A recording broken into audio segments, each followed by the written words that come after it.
नमस्कार दोस्तों, स्वागत है आपका मेंस आंसर डिस्कशन में। चलिए एक डिस्कस करते हैं आंसर जो इंडिया की कॉन्स्टिट्यूशनल हिस्ट्री से बहुत ज़्यादा इम्पॉर्टेंट क्वेश्चन आ सकता है उसके ऊपर।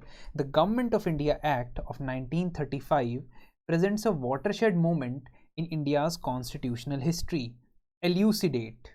देखिए, जब भी एल्यूसिडेट करना है यानी कि जब आपने बताना है इस आंसर को, तो आपने पक्ष नहीं रखने हैं।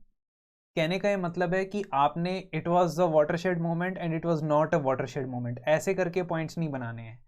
आपने फेस वैल्यू पे इस स्टेटमेंट को मान लेना है कि ये वाटरशेड मोमेंट था और फिर उसके बाद इसे एक्सप्लेन करना है। हाँ, अगर कोई ग्लेरिंग स्टेटमेंट होती है थोड़ी सी जो आपको फंडामेंटली गलत लगती है, उसमें आप लिख सकते हो कि it was not a watershed moment may be. इसमें लेकिन आपको कोई डाउट नहीं होना चाहिए कि आप एग्री करेंगे।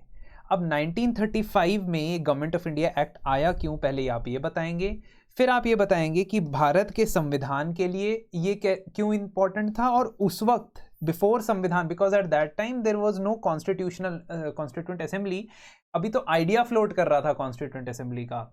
ऑल्दो इससे पहले 1928 में नेहरू रिपोर्ट आ चुकी थी और 1934 में एम.एन. रॉय साहब कह चुके थे कि भारत के लिए एक संवैधानिक सभा बननी चाहिए। But before that, there was not much work on the Indian Constitution.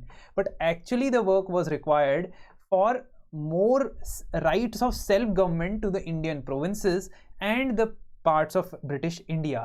तो इसमें इसने किस तरीके से मदद की, और फाइनली आप इसको कंक्लूजन दे दोगे, कंक्लूजन आप इसको एंड कर दोगे, and you will agree very strongly with the statement. Government of India act 1935 को मॉडल कॉन्स्टिट्यूशन ऑफ इंडिपेंडेंट भी कहा गया है, इंडिपेंडेंट इंडिया भी कहा गया है, क्योंकि भारत का जो संविधान है उसका बहुत बड़ा चंक ये गवर्नमेंट ऑफ इंडिया एक्ट 1935 ही है। इनफैक्ट ये ब्रिटिश एरा का सबसे लॉन्गेस्ट रिटन लॉ था। अभी तक ब्रिटेन ने जितनी भी जगह पे जितने भी कानून लगाए थे ब्रिटेन की पार्लियामेंट ने, उसमें से ये सबसे बड़ा कानून था। तो एक तरह से आपके पास एक मॉडल ढांचा तैयार था कि आप आज़ाद भारत में किस तरीके का संविधान बना सकते हो। उसके लिए थोड़ा बहुत यहाँ से इंस्पिरेशन लिया। ऑफ कोर्स कॉपी पेस्ट नहीं करना है आपने, लेकिन काफ़ी चीज़ें इंस्पायर होके लिए। So loop holes in the 1990 Government of India, आप ट्रेस करोगे कि 1935 तक कैसे पहुंचे। 1919 के गवर्नमेंट ऑफ इंडिया एक्ट में काफ़ी सारे लूप होल्स थे। सबसे बड़ा लूप होल उसमें यह था कि उसमें डियार्की का सिस्टम इंट्रोड्यूस किया गया था। डियार्की का मतलब था डबल रूल या डबल गवर्नमेंट, जिसमें एक तो गवर्नर की काउंसिल होती थी प्रोविंशियल लेवल पे, ठीक है, यानी राज्य के लेवल पे गवर्नर और उसकी काउंसिल होती थी। उनके पास कुछ सब्जेक्ट होते थे जिनको रिजर्व्ड सब्जेक्ट कहा जाता था, और मिनिस्ट्री के पास यानी कि जो इलेक्टेड मंत्रालय होता था, इलेक्टेड मिनिस्टर्स होते थे, उनके पास ट्रांसफर्ड सब्जेक्ट्स होते थे। लेकिन ये डीआरकी का सिस्टम बहुत ज़्यादा फेल हो गया, क्योंकि जो सब्जेक्ट्स गवर्नर के पास थे वो ज़्यादातर इंपॉर्टेंट सब्जेक्ट्स थे, और उसके वजह से मिनिस्ट्री के पास जो इलेक्टेड लोग हैं उसके पास एक्चुअल पावर नहीं होती थी। इस वजह से हमारा जो फ्रीडम स्ट्रगल है और आगे आगे बढ़ता गया, और 35 के गवर्नमेंट ऑफ इंडिया एक्ट के अंदर 4 की सोर्सेज से इनपुट्स मिले। सबसे पहले तो 1927 में गठित साइमन कमीशन की जो रिपोर्ट थी उसकी रिकमेंडेशंस को, फिर 3 राउंड टेबल कॉन्फ्रेंस हुई लंदन के अंदर, उसकी रिकमेंडेशंस को डिस्कस किया गया। 1933 में रामसे मैकडोनल्ड के प्राइम मिनिस्टरशिप के दौरान वाइट पेपर आया, और जॉइंट सेलेक्ट कमिटीज जो ऑलरेडी पार्लियामेंट बनी हुई थी, यानी कि already there was a bicameral legislature working in India, तो उनकी जो कमिटीज थी उन्होंने भी कुछ रिकमेंडेशंस दी थी। तो इन 4 चीज़ों का इनपुट 1935 के गवर्नमेंट ऑफ इंडिया एक्ट के अंदर आया।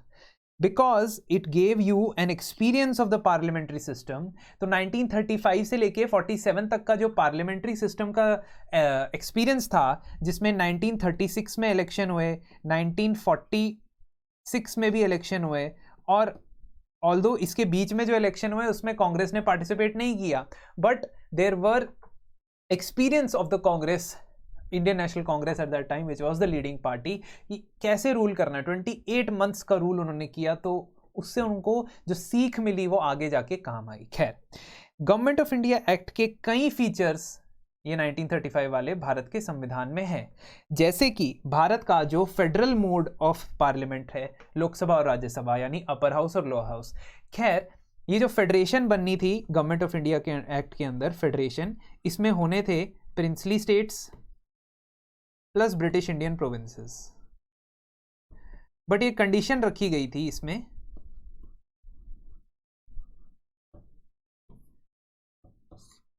दैट इफ द कॉन्स्टिट्यूएंट्स, मतलब 50% से ज्यादा जो उस वक्त के लेजिस्लेचर के मेंबर थे, अगर वो स्टेट्स एग्री नहीं करते हैं तो फिर फेडरेशन नहीं बनेगा। और प्रिंसली स्टेट्स ने एग्री किया नहीं है ज्वाइन करने से, इसीलिए लेजिस्लेचर बना नहीं, इसीलिए ये फेडरल सिस्टम बना नहीं, लेकिन एक मॉडल, एक ढांचा जरूर तैयार हो गया है। दूसरी बात, आपकी जो शेड्यूल 7 है संविधान का, वो भी इस सब्जेक्ट्स की लिस्ट से ही आया है। 1935 एक्ट में 3 तरीके की लिस्ट होती थी। एक होती थी फेडरल लिस्ट, जिसको आज की डेट में यूनियन लिस्ट कहा जाएगा। एक होती थी प्रोविंशियल लिस्ट, जिसको आज की डेट में स्टेट लिस्ट कहा जाएगा। और एक होती थी कंकरेंट लिस्ट, सेम कंकरेंट वाली।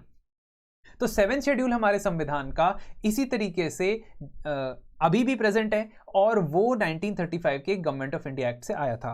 So the act provided for all India federation combining British provinces and Indian state, but it never materialise नहीं हुआ, लेकिन भारत को एक फेडरल मॉडल मिल गया जिसमें सेंटर और स्टेट्स एक साथ चल सकते हैं।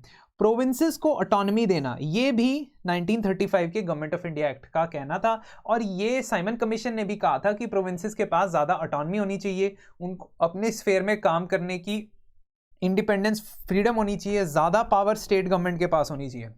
तो भारत का संविधान भी काफ़ी पावर्स देता है, ऑल्दो टिल्ट जो है पावर्स का वो सेंटर की तरफ ज़्यादा है, स्टेट्स की तरफ कम है, लेकिन फिर भी in comparison to many other constitutions of democracies, Indian constitution gives more powers to the state governments, और वो हमने गवर्नमेंट ऑफ इंडिया एक्ट 1935 से लिया है।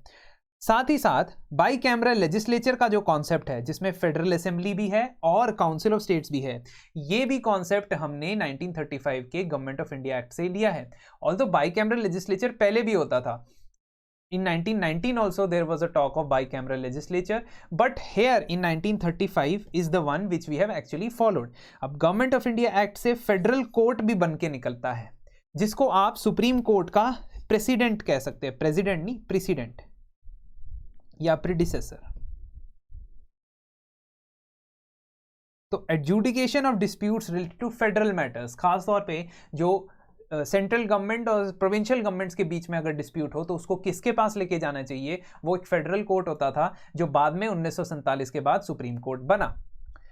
खास तौर पे भारत को जो डोमिनियन स्टेटस की डिमांड थी, वो डोमिनियन स्टेटस उनको एक्चुअल में तो नहीं मिला, लेकिन काफी हद तक जो पावर्स थी, क्योंकि प्रोविंसेस के पास चली गई थी, तो आप कह सकते हो कि ये एक स्टेप था relationship of a dominion status का। आखिरी चीज कि डिसेंट्रलाइजेशन ऑफ पावर का जो कॉन्सेप्ट है, जो सेंट्रलाइज्ड वाइसरॉय के पास पावर होती थी और उसकी काउंसिल के पास होती थी, अभी भी काफी हद तक वो बरकरार थी। फॉर एग्जाम्पल जो रेजिडुअल लिस्ट के सब्जेक्ट्स थे वो अभी भी वाइसरॉय के पास रहते थे according to government of India act of 1935। लेकिन एक बात तो जरूर है कि क्योंकि इसने वोटिंग राइट्स इंक्रीज किए, means more people were given franchise as compare to government of India act of 1919।